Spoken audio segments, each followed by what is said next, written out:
अस्सलामुअलैकुम दोस्तों, उम्मीद है आप सब लोग खैरियत से होंगे। बात करेंगे ओमान में कोरोना केसेस के बारे से। आज 3 दिसंबर 2020 जुमेरात के दिन ओमान में 184 कोरोना के केस रिपोर्ट हुए और 5 मरीजों की वफात हुई। इन्ना लिल्लाहि व इन्ना इलैहि राजिऊन।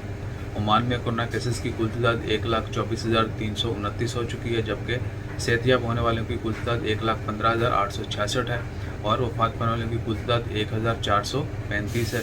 इसके अलावा पिछले 24 घंटों में 25 मरीजों को हॉस्पिटल में एडमिट किया गया और हॉस्पिटल में एडमिट मरीजों की कुल तादाद 202 है, जबकि 106 मरीज अभी तक आईसीयू में हैं। आप सब दोस्तों, अब आपसे रिक्वेस्ट है कि तमाम मरीजों की सेहतियाबी के लिए दुआ करें। अल्लाह ताला उनको जल्द से जल्द शिफाए कामिला अता फरमाए। जितने भी लोग वफात पा चुके हैं, अल्लाह ताला उनकी मग़फ़िरत फरमाए, उनके वाक़ईन को सब्र जमील अता करे। Dear all, today on 3 December हमारी रिपोर्ट 184 कोविड-19 cases and 5 death. Total cases reached 1,24,329 and total recoveries 1,15,866. In Oman, total death of COVID-19 patients are 1,435.